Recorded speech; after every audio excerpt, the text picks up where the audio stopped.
কিয়ামতের কঠিন মুসিবতের সময় সূর্যের গরমে মাথার মগজগুলো ভাতের মারের মতো ফুটবে, নবীরা পর্যন্ত কান্নায় বেহুশ।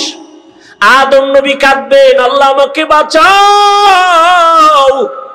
মূসা নবী কাঁদবেন নিজের চিন্তায়, উম্মতের কথা মনেও থাকবে না। ইব্রাহিম নবী কাঁদবেন নিজের চিন্তা, উম্মতের কথা বাদ। কিন্তু সেই সময় রহমতের নবী হাদিসে বলেন, জান্নাতের 8টা দরওয়াজা খোলা হয়ে যাবে। এখনো কিন্তু বিচার শুরু হয় নাই। জান্নাতের 8 দরজা খোলা হবে, দারোয়ানরা বারবার ডাকবে, 4 জন মহিলাকে ডাকবে, আসো, কোনো হিসাব নাই। জান্নাতের 8 দরওয়াজা খোলা, তোমরা যেই কোনো দরওয়াজা দিয়ে ঢুকে যাও, আমরা তোমাকে স্বাগতম দেওয়ার জন্য অপেক্ষায় আছি। 4 জন মহিলাকে ডাকবে, হিসাব লাগবে না, বিনা হিসাবে জান্নাতে ঢুকে যাবে। 4 জন মহিলার জন্য জান্নাতের 8টা দরজা খোলা হবে। এদের কোনো হিসাব নাই, নিকাশ নাই, বিচার নাই। 4 জন পুরুষের নাম তো আমি এ পর্যন্ত হাদিসে পাই নাই, কিন্তু 4 জন নারীর নাম আসছে। রহমতের নবী বলছেন, জান্নাতের 8 দরজা খুলে দিয়া ফেরেশতারা ডাকবে, আসেন, তাড়াতাড়ি আসেন, জান্নাতে আপনাদের জন্য শান্তির বিছানা রেডি। নারীদের সম্মান কিয়ামতের ময়দানে। দুনিয়াতেও কত সম্মান। এরে আম্মা জান, এ জমিনে যত নবী রাসূল আসছেন সব আপনাদের অবদান। আপনারা তো তাদের মা, হাফেজে কোরআনের মা, আলেমের মা। এরে আম্মা জানেরা, আমরা পুরুষেরা জুমার জন্য মসজিদে যাওয়া লাগবে না ঘরে পড়লে হইব?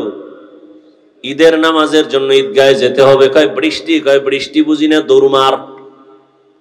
আম্মা জানের কত সম্মান, কত ইজ্জত। আমার নবী বলেন, আম্মা জান, পুরুষেরা মসজিদে গিয়া জুমা আদায় করবে, ঈদগাহে গিয়া ঈদের নামাজ আদায় করিয়া যা পাবে, আম্মা জানেরা ঘরের মধ্যে থাইকা নির্জনে নিরিবিলি পরিবেশে একেবারে গোপনীয়তা রক্ষা করে যদি আম্মাজান ঘরে নামাজ পড়ে, পুরুষেরা কষ্ট করিয়া মসজিদে গিয়া যা পাবে, আল্লাহ মাদেরকে তা দান করবেন ঘরে রাখিয়া। সুবহানাল্লাহ। না কত সম্মান। আমরা পুরুষেরা যদি সহজে জান্নাতে যেতে চাই শাহাদাতের দরজা দিয়া, আম্মাজানদের শহীদের দরজা আরো কত আসান। আমাদের বেঈমানের মোকাবেলায় গিয়া যুদ্ধ করা লাগবে। নবী বলেন, মা গর্ভের মধ্যে বাচ্চা নিয়ে যখন কষ্ট করে, আম্মাজানেরা বাচ্চা নিয়ে যখন গর্ভে কষ্ট করে, খানার প্লেট নিয়েছে, খাবে, বাচ্চা পেটে এমন আঘাত করেছে মা খেতে পারে নাই, চোখের পানি ছেড়ে কান্নার আওয়াজ। রহমতের নবী বলেন, এই মা যে খেতে পারলো না, একটা দিন রোজার বরকতের সওয়াব পেয়ে যাবে। আর জোরে বলেন। এমন ঈমান দুর্বল হইছে। আম্মা জান রাতের বেলা বাচ্চার ব্যথায় ঘুমাইতে পারে না। রহমতের নবী বলেন, একটা রাত কদরের রাতের ইবাদতের সওয়াব আল্লাহ দান করবেন।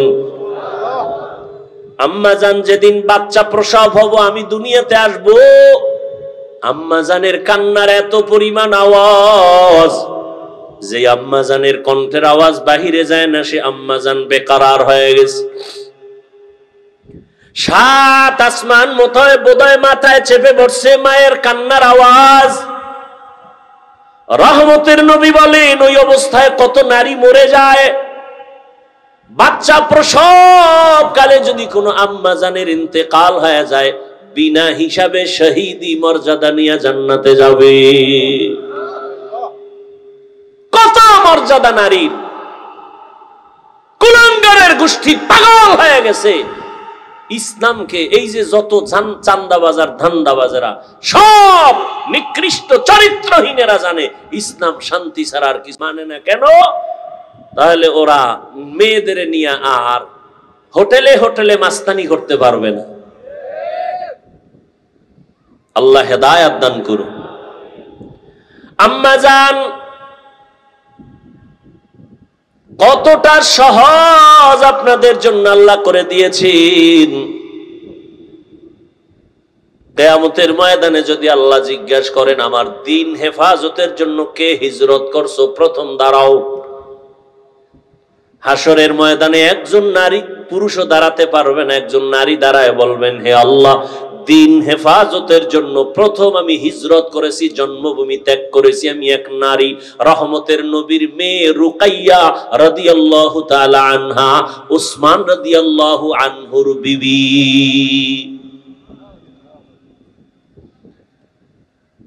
রহমতের নবীর আদর্শ। এরে আম্মা জান, এ দুনিয়াতে শুধু দ্বীনের লাইনে না, দুনিয়ার লাইনে যত ভালো ভালো সন্তান আসছে মায়ের অবদানের কারণে। খাজা মঈনুদ্দিনের ঘটনা আমি প্রায় সময় বলি, আপনারা জানেন। খাজা মঈনুদ্দিন চিশতি রাহমাতুল্লাহ আলাইহি মদিনাতুল মুনাওয়ারা থেকে আসছেন ভারতে কালেমার দাওয়াত দিতে। লক্ষ লক্ষ বিধর্মী খাজা মঈনুদ্দিনের হাতে কালেমা পড়ে মুসলমান হয়েছেন। মঈনুদ্দিনের দিলটা বড় খুশি। আম্মা জান বলেন, ও মঈনুদ্দিন এত আনন্দিত কেন? বলে লক্ষ লক্ষ বিধর্মী কালেমা পড়েছে, অনেক আনন্দ। মা কয় তোমার আনন্দ করার কিছুই নাই, সব আমি মায়ের অবদান। খাজা মঈনুদ্দিন চিশতি আজমিরি রাহমাতুল্লাহ আলাইহি বলেন, আম্মা জান আপনার অবদান কি? মা চোখের পানি ছেড়ে বলে, ও বাবা মঈনুদ্দিন, তুই আমার গর্ভে যখন আসছো আমি এক রাতও ঘুমাই নাই। আমি সেজদায় পড়ে আমি মালিকের দরবারে কান্না করে দোয়া করেছি, ও দয়ার মালিক, আমার গর্ভের সন্তান তোমার ওলি হিসাবে দুনিয়ায় পাঠাইও। এই আমার সন্তান মঈনুদ্দিন, তুই দুনিয়াতে আসার পর আমি মা তোকে যতদিন পর্যন্ত দুধ পান করাইছি, আল্লাহর জাতের কসম, একটা ফোঁটা দুধও আমি তোর মুখে বিনা ওযুতে দেই না। খাজা মঈনুদ্দিনের মা কান্না করে, বাবা এক ফোঁটা দুধও তোর মুখে বিনা ওযুতে দেই নাই। একটু চিন্তা করতে পারেন, এই মায়ের সন্তান জগৎ বিখ্যাত হবে না তো কে হবে?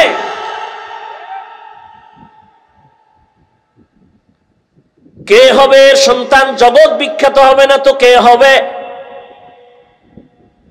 এরে আম্মা জান, এই জন্যই তো বাবার তুলনায় মায়ের আদর্শ আরো বেশি ভালো হতে হবে। কারণ একটা সন্তান বাবার থেকে মাকে ফলো করে বেশি, মায়ের কাছে সময় কাটায় বেশি। একটা সন্তান বাবার কাছে সময় বেশি কাটায় না মায়ের কাছে? আর মা যা করে তা ফলো করে। এজন্য দেখবেন যেই ঘরের মা নামাজি, আজান যখন হয় মা কাপড় টেনে দেয়। দেখছেন নি? যখন আজানের আওয়াজ পায় যত বড় উল্টা পাল্টা মহিলা হোক না কেন কাপড় টেনে দেয়। পাশে একটা বাচ্চা, ও দেখে দেখে শিখতেছে। একদিন কাপড় টান দিছে, মা কয় গুনা গুনা টানিস না, গুনা। বাচ্চা তো গুনা বুঝে না। হঠাৎ একদিন আজান চলতেছে, মায়ের কাপড় উঠাইতে মনে নাই, বাচ্চা কাপড় টেনে দেয়, এখন আর মা উঠায় না। আম্মু গুনা গুনা গুনা, ঠিক নেই? আম্মা জান নামাজ পড়ে দেখবেন বাচ্চাটা ওগুলো শিখে। মা আজান হওয়া মাত্র চলে গেলেন ওযুখানায় ওযু করার জন্য, দেখবেন বাচ্চাও চলে গেছে মায়ের কাছাকাছি। মা সুন্দর করে ওযু বানাইলেন, বাচ্চাটাও মাকে দেখে দেখে ওযু করতে গিয়ে আধা গোসল করে ফেলছে। মা যখন যায় নামাজ বিছাইয়া নামাজে দাঁড়ায় গেছে, বাচ্চাটাও মায়ের পাশে দাঁড়ায় গেছে। মা হাত বুকে বাইদা আলহামদু সূরা পড়তেছেন, বাচ্চাটাও বুকে হাত বাঁধছে। মা ঠোঁট নাড়ায় নাড়ায় তেলাওয়াত করেন। বাচ্চা তো বুঝে না মা কি পড়ে, মা তেলাওয়াত করেন, কিন্তু বাচ্চাটা না বুঝা শুধু ঠোঁট নাড়ায় ঠোঁট নাড়ায়। মা যখন রুকুর মধ্যে যায়, বাচ্চাটাও রুকুর মধ্যে যায়। মা যখন সেজদায় যায় বাচ্চাটাও সেজদায় চলে যায়। মা কপালার নাক ঠেকাইয়া সেজদা করে, বাচ্চাটা গাল মাটিতে লাগায় মায়ের চেহারার দিকে তাকায়, তাকায় দেখে মা ঠোঁট নাড়ায়, বাচ্চাটাও ঠোঁট নাড়ায়। আমার মালিকের কুদরতি অন্তরে মায়ার জোশ। আল্লাহ ডেকে বলেন, ফেরেশতা তাকায় দেখ ওই বাচ্চাটা ঠোঁট নাড়ায় কেন? বলে ওর মা ঠোঁট নাড়ায়। বলে ওর মা কি বলে? বলে ওর মা বলে সুবহানা রাব্বিয়াল আলা। আল্লাহ বলে লেখ এই বাচ্চাও বলে সুবহানা রাব্বিয়াল আলা। এই বাচ্চার তো আমল নামা নাই, সওয়াবগুলো মায়ের আমল নামায় উঠাইয়া দাও। আতিনা ফি দারে দুনিয়া না হাসান, আতিনা ফি দারে উকবা না হাসান, ইয়া গিয়াসাল মুস্তাগীসিন ইহদিনা লিফতিখারা বিল উলুমে ওয়াল গিনা। হর গরিদে নেক তু তৈয়ার है जो न मांगे उससे तू बेजार है। ও আমার পর্দার আড়ালের মা বোনেরা, ও যুবক, ও বৃদ্ধ বাবাজিরা, কয়দিন আর দুনিয়ার রং তামাশায় ঘুরবেন? মনে তো কত আশা ছিল, কম তো আশা পূরণ করেন নাই। মনে চাইছে বেপর্দায় দৌড়াবেন, দৌড়াইলেন। মনে চাইছে গান শুনবেন, শুনছেন। মনে চাইছে নাচ দেখবেন, কম দেখেন নাই। মনের শখ মিটাইয়া পার্কে পার্কে কত ঘুরলেন, কত মোবাইল দিয়া গুনাহ করলেন। এখনো কি তওবা করবেন না? আমরাও যদি আপনার মতো বেপর্দায় আড্ডা দিতাম, নাচ গান দেখতাম, শুনতাম, পার্কে পার্কে ঘুরতাম, কেউ আমাদের বাধা দিত না। অথচ মাথার থেকে টুপিটাও খুলি না, দাড়ি কাটি না রে বাবা, 5 ওয়াক্ত নামাজ পড়ি। এরপর আবার আপনাদের পাও ধরিয়া ধরিয়া বুঝাই আপনারাও নামাজ আদায় করেন। এরে আল্লাহর বান্দা, কি লাভ? একবারও চিন্তা করলাম না নিজের বাড়ি নিজের ঘর বাদ দিয়া, চিন্তা বাদ দিয়া আপনাদের পেছনে দৌড়াইয়া পাও ধরে ধরে এত বুঝাই কেন? কি লাভ? আপনারা যে আমাকে টাকা দিবেন তাও তো না, বরং আমাদের গালি দেন তাও শুনি, আমাদের বিরোধিতা করেন তাও জানি, টুপির বিরুদ্ধে বলেন তাও জানি, দাড়ির বিরুদ্ধে বলেন তাও জানি, জামার বিরুদ্ধে বলেন তাও জানি, মাদ্রাসার বিরোধিতা করেন তাও জানি। এরপরও আমরা আপনাদের জবাব দেই না, গালি দেই না, বরং বিনয় হইয়া হইয়া আপনাদের কাছে নরম ভাবে বয়ান করি, পাও ধইরা ধইরা বয়ান করতে চাই। ও আল্লাহর বান্দারা, এক কারণটা কি? একমাত্র কারণ শুরুতেই কিন্তু বলছিলাম, দিনের সহি বুঝ বড় কঠিন সম্পদ। দিনের বুঝ যখন আসবে, মরিয়া গেল বান্দা আর নামাজ ছাড়বে না। চিন্তা ভাবনা করে দেখলাম, ওরে টাকার পেছনে, বাড়ির পেছনে বেপরদায় গুনাহ কইরার কয়দিন? ও আল্লাহর বান্দারা, দুনিয়াতে গুনাহ করিয়া করিয়া কেউ তো দুনিয়াতেই সম্মান পায় না, আখিরাতে তো কিছুই পাবে না। অথচ নবীর তরিকা মানার কারণে আলহামদুলিল্লাহ, যত মানুষ যতই গালি দেয় না কেন, সামনে আইসা সালাম না দিয়া কথা বলে না, ঠিক নেই? যত মানুষ আমাদের বিরোধিতা করুক না কেন, কিন্তু সামনে আইসা সালাম দেয়, মোহাব্বত কইরা দোয়া চায়, হুজুর দোয়া করবেন, আমার মতো গুনাহগার কেউ নাই। এই সম্মান টাকা দিয়া পাওয়া যায় না। এই চিন্তা ভাবনা করে দেখলাম, আসলেই আমার মাওলার কথাই তো ঠিক, নবীর কথাই তো ঠিক। নবীর কথা মানার কারণেই তো আজকে এত সম্মানে আছি, নবীর আদর্শ মানার কারণেই তো এত সালাম পাইতেছি, নবীর আদর্শ মেনে চলার কারণেই তো এত সম্মান, এত মোহাব্বত, এত ভালোবাসা। এই জন্যই চিন্তা করে দেখলাম, আল্লাহর নবীর আদর্শ ছাড়া আর কোনো ভালো আদর্শ নাই। আর আল্লাহর কোরআন সত্য, এ কোরআন ছাড়া সত্য কোনো কিতাব নাই। আল্লাহর কোরআনে স্পষ্ট, গুনাহ করলে কি ক্ষতি হবে, নেক আমল করলে কি লাভ হবে, তাও স্পষ্ট বলা আছে। ওরে আল্লাহর বান্দা, পছন্দ করে না বিধবা নারী সমাজের বাইরে। আম্মা জানেরা মাসে যখন অসুস্থ হয় বিছানা আলাদা করে দেয়, ঘৃণা করে। কন্যা পছন্দ করে না। ছেলে হলে বাবা খুশি, বড় ঈদের আনন্দ করে। মেয়ে হলে বাবা দরজা লাগায়া ঘরের মধ্যে থাকে, বাইরে যায় না, লজ্জা। কন্যা হইছে এই ভয়, এই লজ্জা।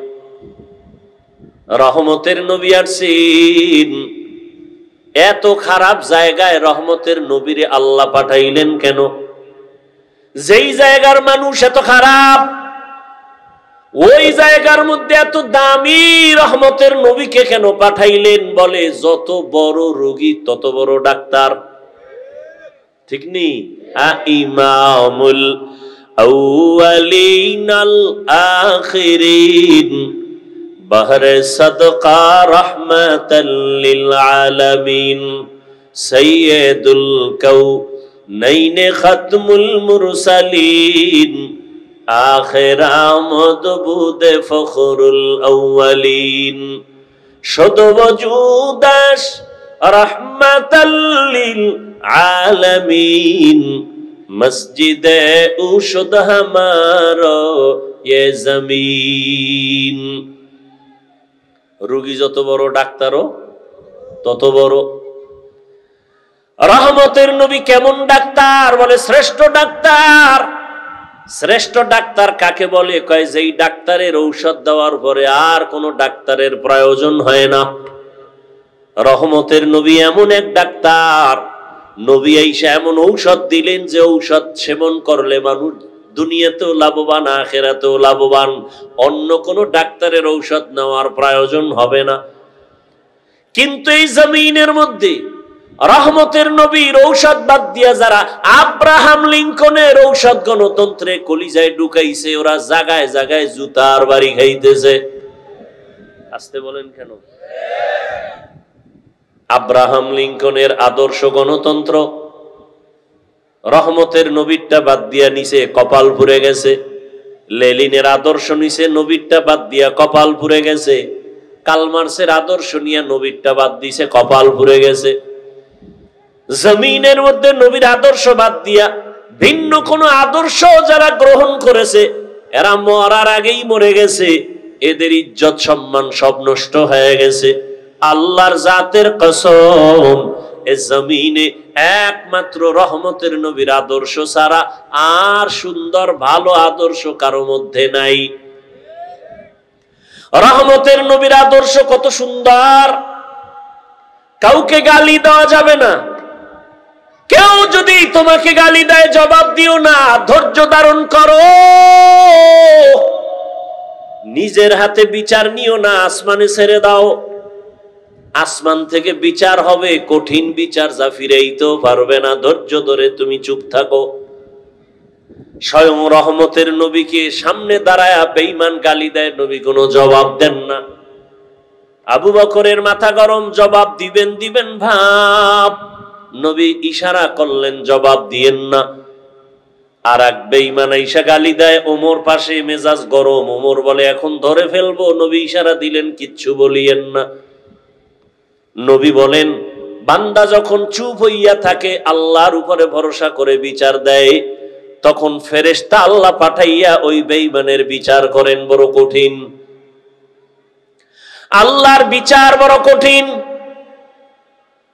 রহমতের নবীর আদর্শ, সামনে কোরবানি আসতেছে।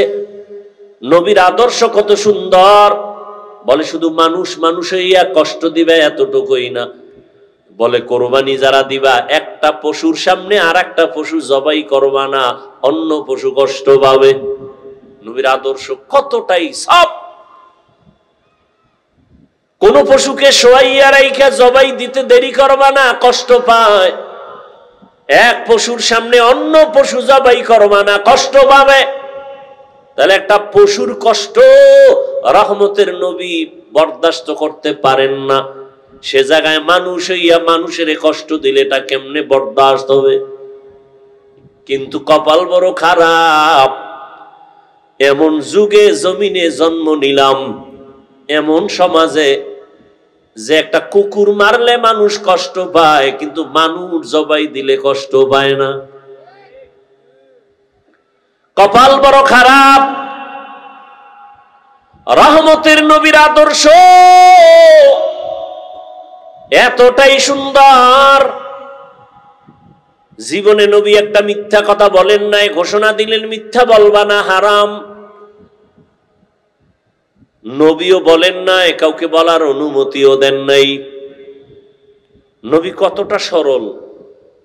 মসজিদে নববীর মধ্যে বসে আছেন, শরীরের মধ্যে একটা জামা লাগানো, হঠাৎ একটা বাচ্চা ইসা ডাক দিছে দরজার সামনে, ইয়া রাসূলুল্লাহ, আমারে আম্মু পাঠাইছে। আম্মু, কি চাও? আমার আম্মু একটা জামা চাইছে, কুর্তা।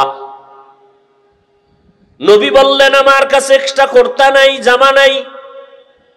বাচ্চা চলে গেল। কিছুক্ষণ পর আবার ঘুরে দিয়ে ঈশা বলেন, ও দয়ার নবী, আপনার শরীরের মধ্যে যেই জামাটা আছে আমার আম্মু সেই জামাটাই চেয়েছেন। রহমতের নবী কেমন দয়ার নবী, নিজের জামাটা খুইলা দিয়ে দিছেন, খালি বডি নিয়ে নবী বসে আছেন। আপনি দিবেন? এই নিজের খানা অন্যকে দিবেন? এই মানুষ তো জমিনে নাই, নিজের গায়েরটা খুইলা দিবে এমন কেউ নাই। রহমতের নবী নিজের গায়ের জামাটা খুইলা দিলেন, খালি গায়ে বসা।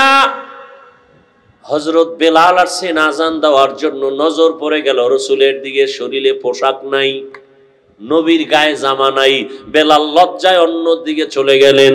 জিব্রাইল এসে হাজির, আয়াত দিয়া দিলেন, ও নবীকে জানায় দাও, জিব্রাইল জানায় দাও, নবী যেন এত বেশি দান করে না যাতে লজ্জা পেতে হয়, আবার এত বেশি হাতটাকে যেন মুষ্টিবদ্ধ করে রাখে না যাতে বদনাম হয়।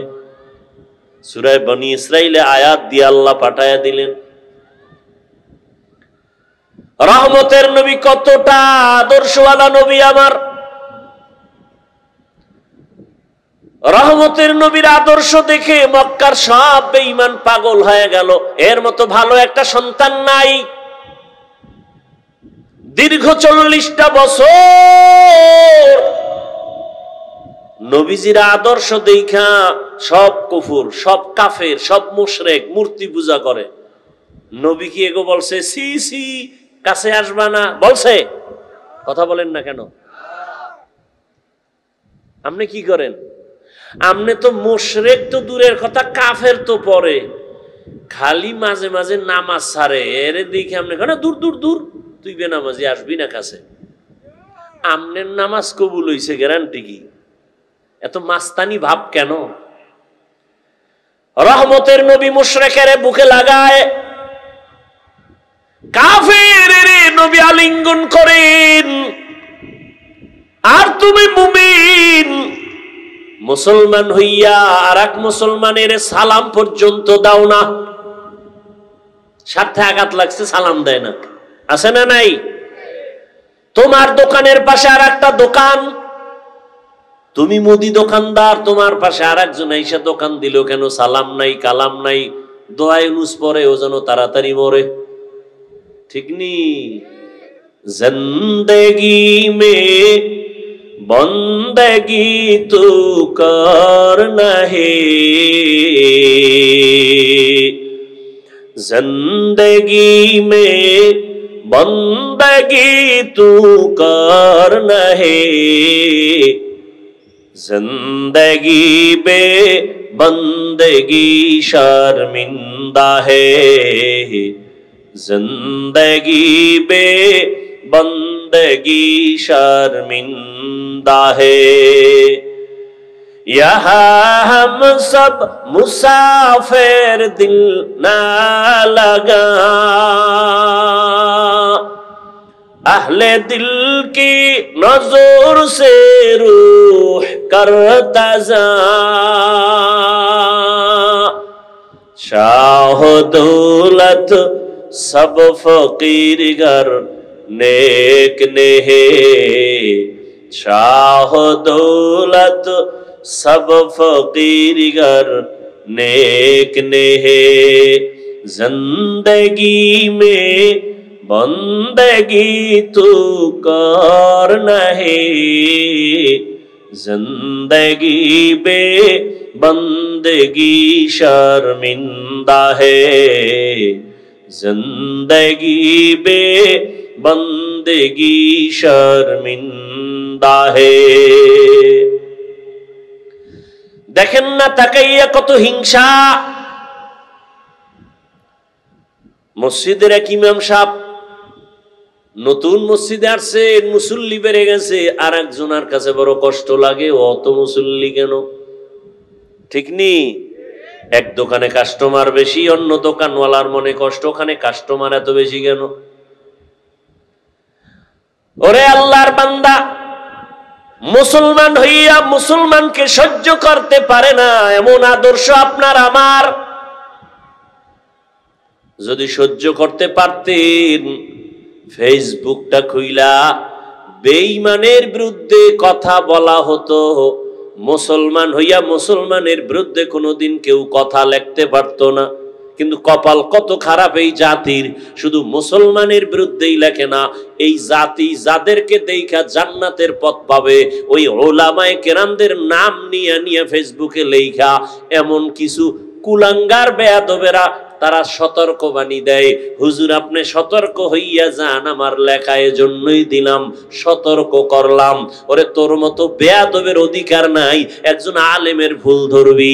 আলেমের লোকমা দেওয়ার জন্য আলেম আছে, আলেম সারা আলেমের লোকমা দেওয়া এটা লোকমা নয়, বড় গাদ্দারি আর বেয়াদবি। এলমেরা এজাজু করদন বেহিসাব, এলমেরা এজাজু করদন বেহিসাব, খলকেরা দাদন জওয়াবে বাসওয়াব, হক না দারদ দোস্তে খলকা জারেরা, নিস্তে ই খসলত একে দিনদারেরা। রহমতের নবী মুশরিকের বুকে লাগায় দীর্ঘ 40 বছর নবী কোনদিন কাউকে বলে নাই নামাজ পড়ো, জিকির করো, তেলাওয়াত করো, কোনো দাওয়াত নাই, শুধু হাসি মুখে ব্যবহার। 40 বছর পরে যখন আল্লাহ কোরআন দিয়েছেন, নবী এবার দাওয়াতের কাজ শুরু করলেন। নবীজির আদর্শ দেখা মক্কার মানুষ কেমন যেন পরিবর্তন শুরু। এত খারাপ, এত খারাপ, এত খারাপ সেই মানুষ এত ভালো, এত ভালো, কিয়ামত পর্যন্ত তাদের স্বর্ণাক্ষরে নাম লেখা। খারাপ মানুষ এত দামি হয়ে গেল। আল্লাহ পাক জিব্রাইলের দিয়া লিস্টি পাঠায় দিয়া কয় নবীরে জানাও, এই লিস্টিতে যাদের নাম আছে ওই সমস্ত নবীর ছাত্র সাহাবা, এরা বিনা হিসাবে জান্নাতি। এত বড় খারাপ মানুষগুলো জান্নাতের টিকিট পাইলেন, নবী এদেরকে এত ভালো বানায় ফেললেন কি বেতের বাড়ি দিয়া, গালি দিয়া। আহ, নবীর ব্যবহার কত সুন্দর, নবীর আদর্শ কত সুন্দর। সেই আদর্শ লালন করলেন সাহাবায়ে কেরাম, তাদের আদর্শ কতই না সুন্দর। রহম দিলওয়ালা নবী আমার, সারা দুনিয়ার মধ্যে অদ্বিতীয় আমার নবী। সেই নবীর যৌবনের বয়স 25 বছর, কিন্তু ওই সময় নবীর তো পৃথিবীর এক শ্রেষ্ঠ রমণী দরকার, সুন্দরী রূপসী এক মেয়ে দরকার, কুমারী। কিন্তু আল্লাহ পাক মক্কার মানুষের সব চরিত্র ঠিক করার জন্য নবীরে পাঠাইয়া দেখাইলেন। নবী ওই বয়সে একজন মেয়েকে বিয়ে করলেন, এক নারী, তাও 2 জন স্বামী বিদায়ের পরে। রহমতের নবী 2 সন্তানের মা, জননী। ওদিকে আবার বয়সেরও কোনো মিল নাই। রহমতের নবীর বয়স 25, আম্মা জানের বয়স কত? এতটা দেখার পরও যে বেঈমান, যে পশু, যে কুলাঙ্গারের বাচ্চারা বলে মোহাম্মদ যৌবনের তাড়নায় পরে অনেক বিয়া করেছে, ওরে পিটাইয়া এরপরে ওকে কুকুরের নাস্তা বানাইলো, এর ঝাল শোধ হয় না। তুকু যাও সুন্নতে আহমদ কো যা, বা মুহাম্মদ কে বুয়াদ নিসবত তোরা। 40 বছরের রমণী রহমতের নবীর বয়স 25। ও পর্দার আড়ালের শিক্ষিতা আম্মা জানেরা, আজ আপনার মতো কত মা ঢাকার শহরে স্লোগান দেয় ইসলাম নাকি নারীর অধিকার দেয় নাই, সম্মান দেয় নাই, আবার এদের সাথে কিছু নাস্তিক কুলাঙ্গার চরিত্রহীনেরাও তাল মিলায়। আল্লাহর জাতের কসম, হিন্দুদের ধর্মের কিতাব খুলো, নারীর উপরে জুলুম। ইহুদি ধর্মের কিতাব খুলো, নারীর উপরে জুলুম। খ্রিস্টান ধর্মের কিতাব খুলো, নারীর উপরে জুলুম। একমাত্র নারীর ইনসাফ আর এহসান করেছে, তার নাম হলো ইসলাম। ইসলাম ছাড়া নারীর অধিকার কেউ দেয় না। আরে আম্মা জানেরা, এটা বুঝার মতো মেধা কই? রহমতের নবী বুঝাই দিলেন, আমি এত বড় পাওয়ার ওয়ালা মুহাম্মদ, আমার শারীরিক শক্তি অতুলনীয়, জৈবিক শক্তি অতুলনীয়, মানবিক শক্তি অতুলনীয়। আবার 25 বছর বয়সে আমি 40 বছরের এক রমণীকে বিবাহ করেছি। তাও আবার 2 স্বামী বিদায় হলে 3য় স্বামী আমি। তাও আবার নিঃসন্তান না, 2 সন্তানের জননী। আবার তার গর্ভ থেকে আল্লাহ আমাকে 4টা কন্যা দান করেছেন। খাদিজাতুল কুবরার গর্ভ থেকে 4 কন্যা। নবী বলেন আমার একটা ছেলেও নাই, আমি 4 কন্যার বাবা। রহমতের নবী বলেন, ও দুনিয়ার বেঈমান মক্কার মুশরিক, তোরা কন্যা পছন্দ করো না। কন্যা হলে বাবা কষ্ট পায়, বউরে গালি দেয়। 1500 বছর পরেও এমন কিছু কুলাঙ্গার আমগো সমাজে এখনো আছে। ছেলে হলে খুশি হয়, মেয়ে হলে কষ্ট পায়। কথা বলেন না কেন? নাই, বউরে গালি দেয়। সব মাইয়া কেন? কি বউ দিছে? কি দোষ বউয়ের? যদি তুমি দোষ খুঁজতে চাও তো দোষ তো তোমার। এখানে তো বউয়ের দোষ না, দোষ তো তোমার। তোমার রেখে দেওয়া আমানত স্ত্রী বহন করে, তাকে পুরস্কার দাও। আল্লাহ কয় কারো দোষ না, সব কুদরত কার? লিল্লাহি মুলকুস সামাওয়াতি ওয়াল আরদ ইয়াহাবু লিমান ইয়াশাউ ইনাসাও ওয়া ইয়াহাবু লিমান ইয়াশাউ যুকুর আও ইউযাওবিজুহুম যুকরানা ওয়া ইনাসা ওয়া ইয়াজআলু মান ইয়াশাউ আকিমা ইন্নাহু আলীমুন কাদির। আল্লাহ বলেন আসমান জমিনের ক্ষমতা কার? আল্লাহ বলেন আমি চাইলে কাউকে ছেলে দেই, কাউকে মেয়ে দেই, কাউকে দোনোটা দেই, কাউকে কোনোটাই দেই না। ক্ষমতা কার? আল্লাহর কুদরত। তুমি স্লোগান দাও, ছেলে হোক মেয়ে হোক, দুটোর বেশি নয়, একটা হলে ভালো হয়। আবার একজন বলি না হইলে তো আরো ভালো। আল্লাহ কয় না, সন্তান আমি দেই, রিজিকও আমি দেই। মানুষের সংখ্যা যখন কম ছিল, খানার অবস্থাও কম, এখন বাড়ছে, খানার পরিধিও বেড়ে গেছে। 1% জায়গার মধ্যে 50 বছর আগে যেই পরিমাণ ধান হইতো, এখন কম না বেশি? সরকার বাড়াইছে? তোমার আম্মা বাড়াইছে না? কে বাড়াইছে? وَتَرْزُقُ مَن تَشَاءُ بِغَيْرِ حِسَابٍ।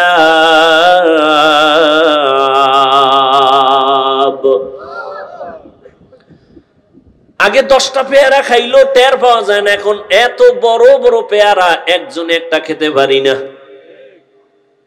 কে বানাইছেন?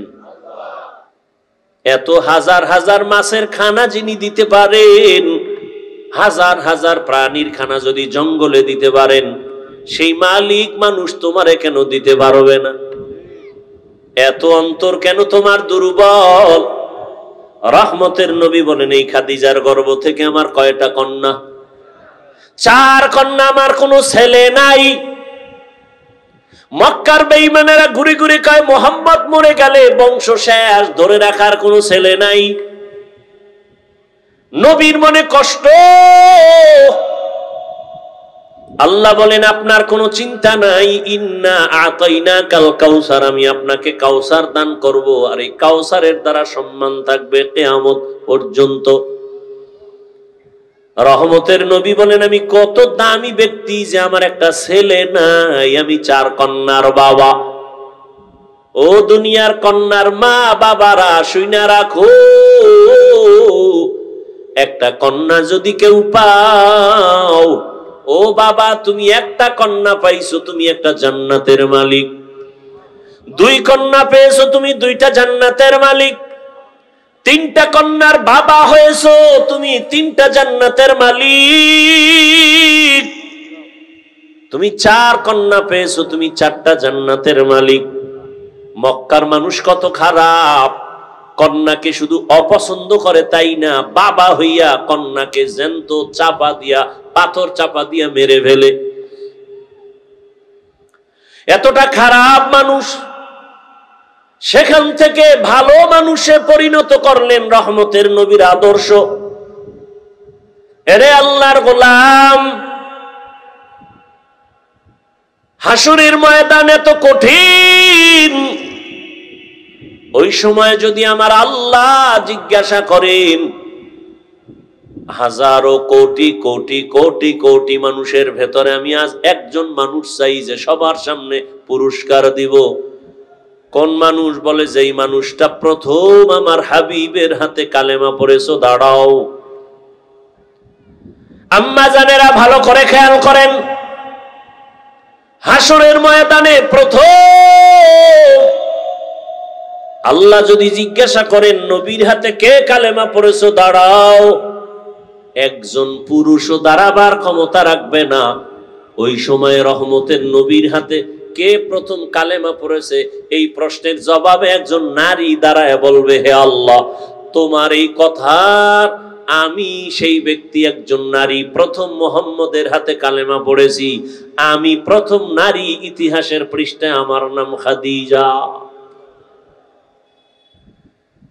নারীর সম্মান কি পরিমাণ ইসলাম দিয়েছে বুঝাবার সময় নাই রে বাবা। কিন্তু আজকে যারা বলে নারীর সম্মান দেয় না, ওরা কি চায়? ওরা চায় নারীদের বেপরদায় নামাইয়া ভোগের সামগ্রী বানাবে, জেনা বেবিচার কইরা পুরা দেশটাকে বেশ্যাপাড়া বানাতে চায়।